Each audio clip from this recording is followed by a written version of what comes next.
बाबा अब्दुल्ला ने कहा कि मैं इसी बगदाद नगर में पैदा हुआ था। मेरे माँ बाप मर गए तो उनका धन उत्तराधिकार में मैंने पाया।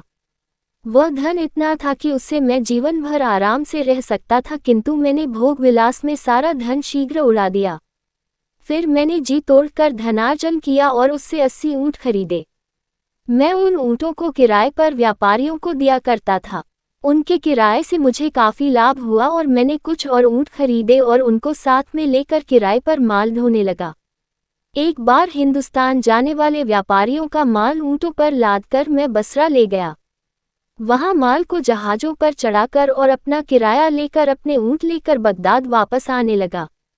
रास्ते में एक बड़ा हरा भरा मैदान देखकर मैंने ऊँटों के पांव बांधकर उन्हें चरने छोड़ दिया और खुद आराम करने लगा। इतने में बसरा से बगदाद को जाने वाला एक फकीर भी मेरे पास आ बैठा। मैंने भोजन निकाला और उसे साथ में आने को कहा। खाते खाते हम लोग बातें भी करते जाते थे। उसने कहा, तुम रात दिन बेकार मेहनत करते हो।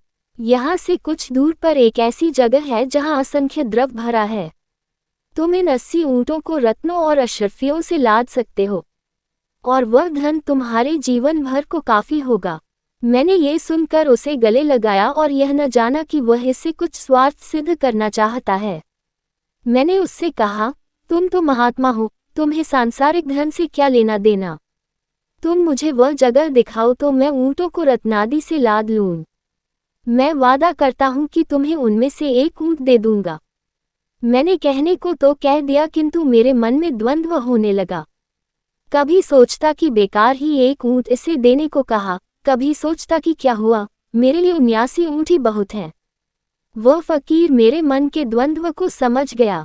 उसने मुझे पाठ पढ़ाना चाहा और बोला, एक ऊँट को लेकर मैं क्या करूँगा।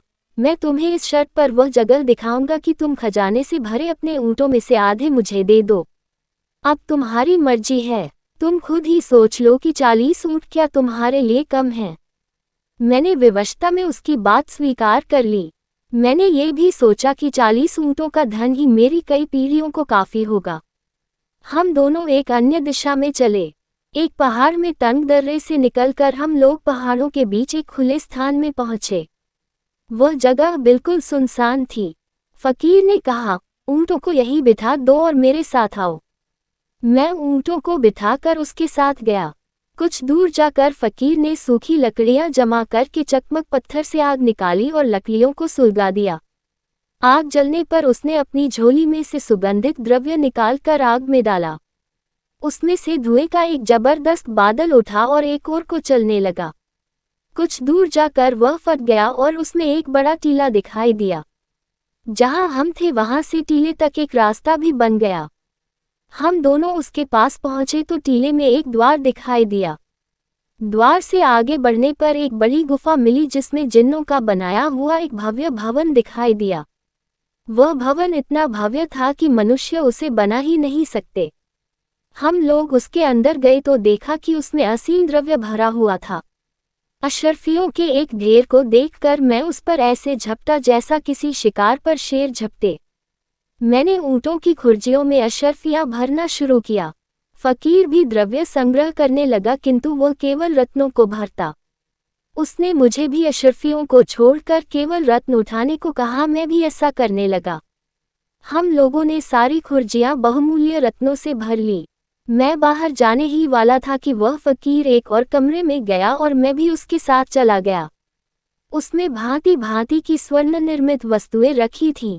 फकीर ने एक सोने का संदूकचा खोला और उसमें से एक लकड़ी की डिबिया निकाली और उसे खोलकर देखा। उसमें एक प्रकार का मरहम रखा हुआ था। उसने डिबिया बंद करके अपनी जेब में रख ली। फिर उसने आग जलाकर उसमें सुगंध डाली और मंत्र पढ़ा, जिससे वह महल गायब हो गया और वह गुफा और टीला भी गायब हो गया जो उसने मंत्र बल से पैदा किया था।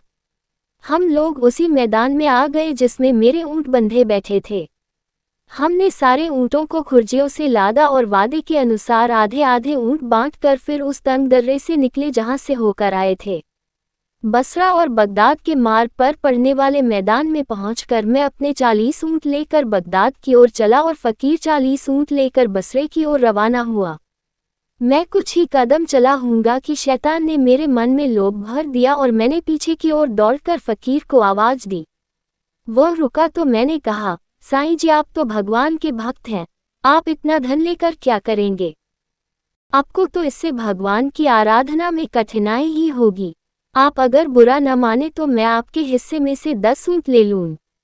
आप तो जानते ही है कि मेरे जैसे सांसारिक लोगों के लिए धन का ही महत्व होता है। फकीर इस पर मुस्कुराया और बोला, अच्छा 10 ऊंट और ले जाओ। जब फकीर ने अपनी इच्छा से बगैर हीला हुज्जत किए 10 ऊंट मुझे दे डाले तो मुझे और लालच ने धर दबाया और मैंने सोचा कि इसे 10 ऊंट और ले लूं, इसे तो कोई अंतर पड़ना ही नहीं है। अतएव मैं उसके पास फिर गया और बोला, साईं जी आप कहेंगे कि यह आदमी बार बार परेशान कर रहा है, लेकिन मैं सोचता हम कि आप जैसे संत महात्मा 30 ऊंटों को भी कैसे संभालेंगे।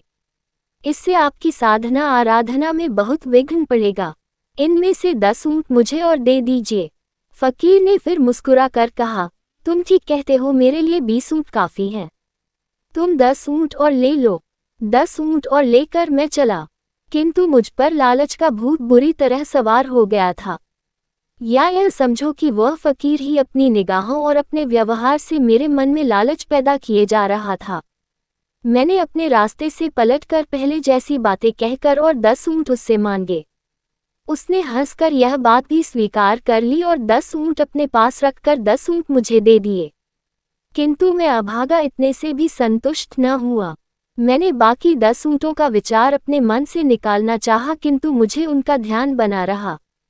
मैं रास्ते से लौटकर एक बार फिर उस फकीर के पास गया और उसकी बड़ी मिन्नत समाजत करके बाकी के ऊंट भी उससे मांगे। वह हंसकर बोला, भाई तेरी तो नियत ही नहीं भरती। अच्छा यह बाकी 10 ऊंट भी ले जा, भगवान तेरा भला करे। सारे ऊंट पाकर भी मेरे मन का खोट न गया।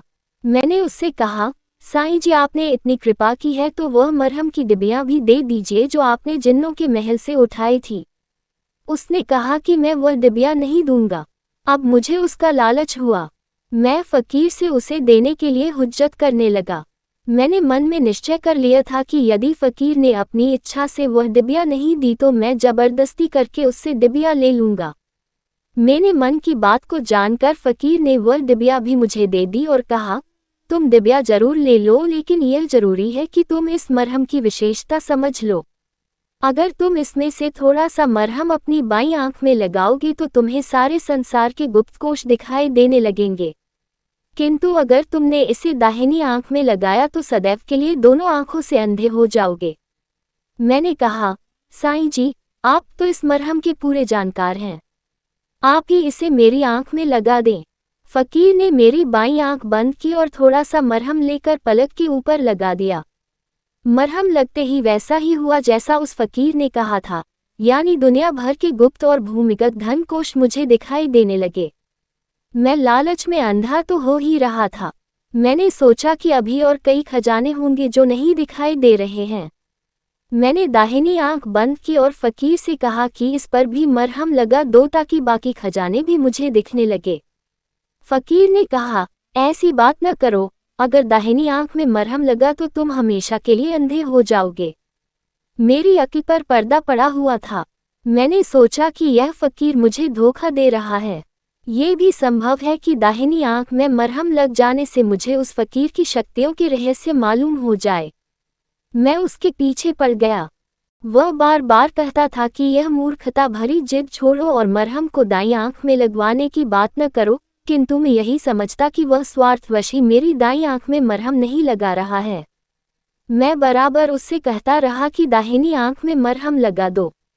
उसने मुझसे कहा, भाई तू क्यों जिद कर रहा है? मैंने तेरा जितना लाभ कराया है क्या उतनी ही हानि मेरे हाथ से उठाना चाहता है? मैं एक बार भलाई करके अब तेरे साथ बुराई क्यों करूं? किंतु मैंने कहा, जैसे आपने अभी तक मेरी हर एक जिद पूरी की वैसे ही आखिरी जिद भी पूरी कर दीजिए। अगर इससे मेरी कोई हानि होगी तो मुझी पर उसकी जिम्मेदारी होगी, आप पर नहीं। उसने कहा, अच्छा तू अपनी बर्बादी चाहता है तो वही सही। ये कहकर उसने मेरी दाहिनी आंख की पलक पर भी उस मरहम को लगा दिया। मरहम लगते ही मैं बिल्कुल अंधा हो गया। मुझे अपार दुख हुआ, मुझे अपनी मूर्खता याद न रही। मैंने फकीर को भला बुरा कहना शुरू किया और कहा, अब ये सारा धन मेरे किस काम का? तुम मुझे अच्छा कर दो और अपने हिस्से के 40 ऊँट लेकर चले जाओ। उसने कहा, अब कुछ नहीं हो सकता, मैंने तुम्हें पहले ही चेतावनी दी थी। मैंने उससे और अनुनय विनय की तो वह बोला, मैंने तो तुम्हारी भलाई का भरसक प्रयत्न किया था और तुम्हें हमेशा सत्परामर्श ही दिया था, किंतु तुमने मेरी बात को कपटपूर्ण समझा और गलत बातों के लिए जिद की। अब जो कुछ हो गया है वह मुझसे ठीक नहीं हो सकता, तुम्हारी दृष्टि कभी वापस नहीं लौटेगी। मैंने उससे बहुत ही गिड़गिड़ा कर कहा, साईं जी, मुझे अब कोई लालच नहीं रहा।